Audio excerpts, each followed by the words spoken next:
बिस्मिल्लाहिर्रहमानिर्रहीम। इस वीडियो में हम एक एंड टू एंड प्रोजेक्ट पे काम करेंगे, लीवर डिजीज प्रेडिक्शन सिस्टम।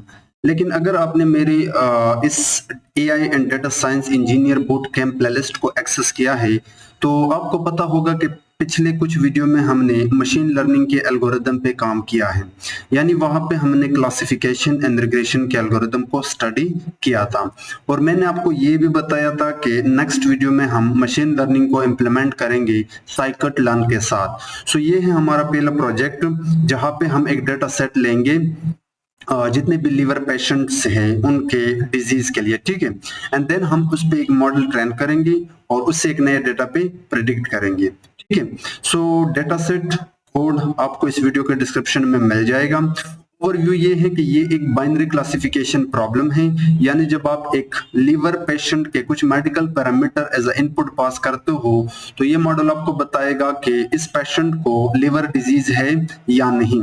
अगर आपने डेटा सेट को समझना है तो उसके जो इनपुट फीचर्स है वो ये है, यानी पेशेंट का एज, पेशेंट का जेंडर एंड कुछ मेडिकल पैरामीटर्स, ठीक है। और ये हमारा टारगेट कॉलम है जिसका नाम है डेटा सेट, जिसके अंदर दो वैल्यू है, 1 यानी इस पेशेंट को लिवर डिजीज है, 0 यानी पेशेंट को लिवर डिजीज नहीं है। सो चलिए स्टार्ट करते हैं। मशीन लर्निंग के एक प्रोजेक्ट को जब आप इंप्लीमेंट करते हो तो वहां पे जो सबसे पहला स्टेप होता है वो डेटा सेट को लोड करना।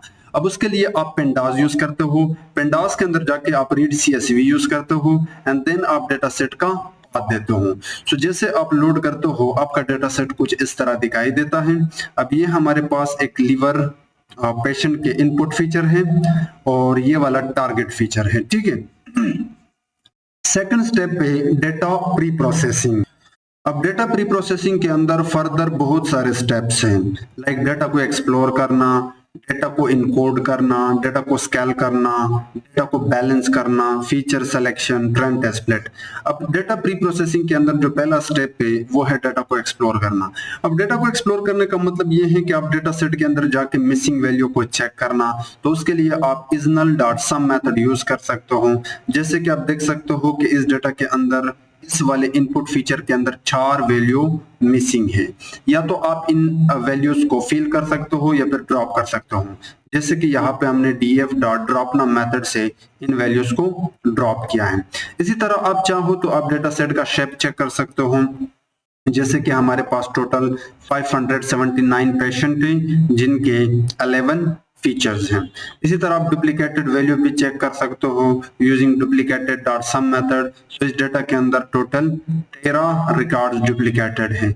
आप चाहो तो आप इन 13 डुप्लीकेटेड रिकॉर्ड्स को ड्रॉप कर सकते हो by using drop duplicates method, ठीक है। उसके बाद इनकोडिंग। अब इनकोडिंग का मतलब ये है कि अगर आपके डेटा के अंदर कुछ कॉलम्स या कुछ इनपुट फीचर्स कैटेगोरिकल हैं तो उनको आपको ट्रांसफॉर्म करना होगा न्यूमेरिकल नंबर में, क्योंकि मशीन कैटेगरीज यानी टेक्स्ट को नहीं समझता बल्कि नंबर्स को समझता है। जैसे कि हमारे डेटा के अंदर एक कॉलम में जेंडर जहाँ पे मेल एंड फीमेल है। सो अब आपको मेल एंड फीमेल को इनकोड करना होगा। मेल को 1 देना होगा, फीमेल को 0 देना होगा, क्योंकि ML मॉडल नंबर्स को समझता है ना कि कैटेगरीज को। अब इसके लिए साइकिट लर्न के प्री प्रोसेसिंग से आपको 3 तरह के क्लासेस मिल जाएंगे, label encoder, ordinal encoder, one hot encoder. आप इन तीनों में से किसी को भी यूज कर सकते हो, लेकिन अगर कॉलम के अंदर 2 वैल्यू है जैसे कि मेल एंड फीमेल तो आप हमेशा लेबल इनकोडर को यूज करना। लेकिन अगर कैटेगोरिकल कॉलम के अंदर डेटा ऑर्डर में है, ठीक है, तो वहां पे ऑर्डिनल इनकोडर यूज करना, ठीक है। उसके बाद आप क्या करते हो कि उस इनकोडर का ऑब्जेक्ट बनाते हो, जैसे कि हमने लेबल इनकोडर का यहाँ पे ऑब्जेक्ट बनाया। देन आप उस कॉलम पे इस इनकोडर के अंदर जाके फिट ट्रांसफॉर्म मेथड को कॉल करते हो एंड देन वो कॉलम आप पास करते हो। तो जेंडर सिंस हमने इनकोड करना था, के जब हमने चेक किया तो अब आप देख सकते हो जेंडर के अंदर 2 वैल्यू हैं, 0 एंड 1। यानी अब जहां जहां पे मेल होगा उसको उसने 1 में कन्वर्ट किया, जहां जहां पे फीमेल होगा उसको 0 में कन्वर्ट किया। अब ये सेम काम आप मैनुअली भी कर सकते हो।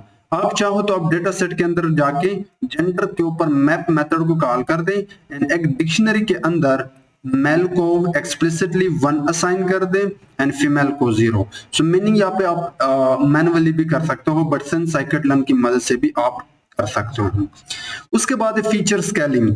फीचर स्केलिंग का मतलब यह है कि अगर आपके डेटा के अंदर कुछ कॉलम ऐसे हैं जहां पे न्यूमेरिकल वैल्यूज हैं, जैसे कि आप देख सकते हो total this input feature, this input feature, this input feature, यानी ये सारे के सारे यहाँ पे न्यूमेरिकल हैं यहां तक।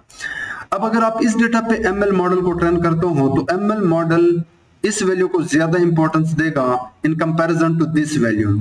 यानी अगर आप चाहते हो कि आपका मॉडल हर वैल्यू को इक्वल इंपॉर्टेंस दे, तो फिर आपको इस फीचर के अंदर जाके जितने भी वैल्यूज है वो 0 और 1 के फॉर्म में लेकर आने होंगे। इसी को हम कहते हैं स्केलिंग। ये सेम काम आपने बाकी कॉलम्स के साथ भी करना होगा। सो स्केलिंग का मतलब ये है कि आप जितने भी इनपुट फीचर्स हैं लाइक न्यूमेरिकल फीचर्स, उनके तमाम वैल्यूज को आप 0 और 1 के फॉर्म में लेकर आते हो ताकि मॉडल हर वैल्यू को इक्वल इंपॉर्टेंस दे। इसी को आप स्केलिंग कहते हो। अब साइकिड लर्न के अंदर जाके स्केलिंग के लिए आप दो तरह के मेथड यूज कर सकते हो। एक होता है स्टैंडर्ड स्केलर, एक होता है मीन मैक्स स्केलर। ये दोनों आपको डेटा स्केल करके देता है। इन दोनों में से आप किसी को भी यूज कर सकते हो। सो आप करते क्या हो कि साइकिड लर्न के प्री प्रोसेसिंग के अंदर जाके या तो स्टैंडर्ड स्केलर इंपोर्ट करते हो या फिर मीन मैक्स स्केलर। तो अभी के लिए हम सिर्फ स्टैंडर्ड स्केलर को ही यूज करने वाले हैं। उसके बाद आप सेम तरीके से ऑब्जेक्ट बनाते हो स्केलर के नाम से, एंड देन स्केलर के अंदर जाके फिर ट्रांसफॉर्म मेथड को कॉल करते हो, एंड डेटा के अंदर जाके आप वो फीचर पास करते हो जो न्यूमेरिकल है, like this, this and this.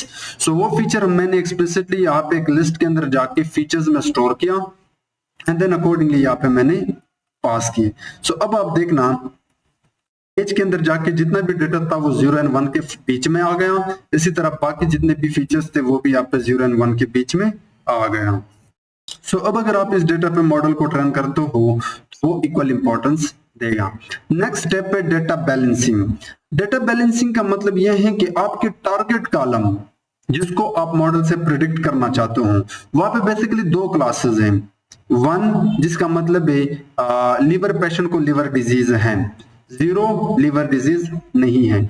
सो यहाँ पे हमारे डेटा सेट के अंदर 1 का जो काउंट है वो है 416, यानी 1 वो पेशेंट जिन्हें लिवर डिजीज है वो 416 है, और वो पेशेंट जिन्हें लिवर डिजीज नहीं है वो 150 है। सो अब आप देख सकते हो 150 इज लेस देन 416, यानी ये डेटा इसके अंदर जो टारगेट कॉलम के क्लासेस है वो बैलेंस नहीं है। तो अगेन अगर आप इस डेटा पे मॉडल को ट्रेन करते हो, मॉडल मेजोरिटी क्लास यानी जो लिवर डिजीज यानी 1 है उसको इक्वल उसको ज्यादा इंपॉर्टेंस देगा in comparison to this minority class. तो अगर आप माइनॉरिटी एंड मेजोरिटी को बैलेंस रखना चाहते हो और आप चाहते हो कि आपका मॉडल दोनों को इक्वल इंपॉर्टेंस दे, तो उसके लिए आप डेटा बैलेंस करते हो। ये बहुत ही इंपॉर्टेंट टेक्निक है, लेकिन साइकिड लर्न ये आपको प्रोवाइड करता है रिसैंपल मेथड के साथ। लेकिन आप क्या करो, साइकिड लर्न की जगह पे एक और लाइब्रेरी है IMP लर्न, आप इसको यूज करो। अब इसके लिए 3 टेक्निक है, over sampling, under sampling and smart. Over sampling का मतलब यह है कि आप माइनॉरिटी क्लास के कॉपीज बनाए और तब तक बनाए जब तक ये 416 यानी मेजोरिटी क्लास के इक्वल नहीं हो जाते। ठीक है, इसे हम ओवर सैम्पलिंग कहते हैं। अंडर सैम्पलिंग जब आप मेजोरिटी क्लास से वैल्यू को रिड्यूस करते हो तब तक जब तक ये माइनॉरिटी क्लास 150 के बराबर नहीं हो जाती। लेकिन आप हमेशा ओवर सैम्पलर को यूज करो। सिंस ओवर सैम्पलर के केस में हम जस्ट में जो माइनॉरिटी क्लास के कॉपीज बनाते हैं, तो उसकी जगह पे एक थर्ड टेक्निक है स्मार्ट, जो बेसिकली नियर पॉइंट को देके उसकी कॉपी बनाता है। तो आप IMP लर्न के अंदर जाके ओवर सैम्पलिंग से इंपोर्ट करते हो स्मार्ट, एंड देन आप स्मार्ट की ऑब्जेक्ट बनाते हो, एंड स्मार्ट के अंदर जाके फिट रिसैंपल मेथड को आप अपने इनपुट फीचर्स जितने भी इनपुट फीचर्स थे और उसके करस्पॉन्डिंग टारगेट कॉलम जो कि डेटा सेट था जहां पे 0 और 1 था वो पास करते हो। सो अब हमारे पास नया डेटा आया X रिसैंपल्ड एंड Y रिसैंपल्ड। X रिसैंपल्ड सारे के सारे इनपुट फीचर्स हैं, Y रिसैंपल्ड टारगेट कॉलम है।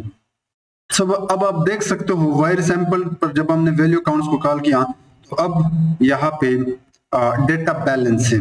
ठीक है, so now we have balance data. उसके बाद आप ट्रेंड टेस्ट स्प्लिट को कॉल करते हो, सिंस जब आप एक मॉडल को ट्रेन करते हो तो उसके लिए आपके पास एक टेस्ट सेट होना चाहिए, एक ट्रेन सेट होना चाहिए। ट्रेन सेट पे आप मॉडल को ट्रेन करते हो एंड टेस्ट सेट पे आप मॉडल को टेस्ट करते हो। तो ये बेसिकली जब हम स्प्लिट करते हैं 80 एंड 20% का रेशियो रखते हैं। तो उसके लिए आप scikit-learn के मॉडल सिलेक्शन से ट्रेन टेस्ट स्प्लिट को इंपोर्ट करते हो। ट्रेन टेस्ट स्प्लिट को आप अपना input features which is x resampled and target column which is y resampled पास करते हो। टेस्ट साइज पैरामीटर में आप 0.2 रखते हो, मतलब इनपुट फीचर्स से 80% डेटा एक्स ट्रेन में जाएगा एंड 20% डेटा एक्स टेस्ट में जाएगा। इसी तरह टारगेट कॉलम से 80% data Y train and remaining 20% data Y test में जाएगा। ठीक है, उसके बाद आप मॉडल ट्रेन एंड इवैल करते हो। सो आप वन बाय वन मॉडल को ट्रेन कर सकते हो। सबसे पहले हमने लॉजिस्टिक रिग्रेशन को ट्रेन किया, उसके लिए आप scikit-learn के लीनियर मॉडल से इंपोर्ट करते हो लॉजिस्टिक रिग्रेशन एंड देन आप लॉजिस्टिक रिग्रेशन की ऑब्जेक्ट बनाते हो एंड देन आप लॉजिस्टिक रिग्रेशन के अंदर जाके फिट को पास करते हो 80% डेटा इनपुट फीचर से एंड 80% डेटा टारगेट फीचर से। यानी आपने 80% डेटा पे मॉडल को ट्रेन किया and then model dot predict को आपने पास किया 20% डेटा। सो अब 20% डेटा पे मॉडल के प्रेडिक्शन है। अब आप कंपेयर करते हो कि जो मॉडल ने प्रेडिक्ट किया है और जो हमारे पास वाई टेस्ट एक्चुअल था यहाँ पे हमने स्टोर किया था, उसके बीच में कंपैरिजन करते हो। तो क्लासिफिकेशन के लिए scikit-learn आपको दो मैट्रिसेस प्रोवाइड करता है। scikit-learn के मैट्रिसेस से आपने confusion matrix and classification report यहाँ पे इंपोर्ट करनी है। तो ये रहा क्लासिफिकेशन रिपोर्ट जिसको हमने अपना 20% डेटा जो अभी तक मॉडल ने नहीं देखा है और जो मॉडल ने प्रेडिक्ट किया है, तो अब इसके बीच में हमने कंपैरिजन किया, तो ये रहा रिपोर्ट। और ये सेम काम हमने कंफ्यूजन मैट्रिक्स के केस में भी किया। अब इसको समझने का ट्राई करना। क्लासिफिकेशन रिपोर्ट बेसिकली आपको चार चीजें बताता है दोनों क्लासेस के लिए। यहाँ पे 1 2 है, आई थिंक ये 0 1 होना चाहिए but internally I think level encoder ने इसको 1 2 रखा है। ठीक है, सो फर्क नहीं पड़ता। सो यहाँ पे आप देख सकते हो ये है 1, प्रिसीजन है 0.79, रिकॉल है 59, F1 स्कोर है 68 एंड सपोर्ट है 76।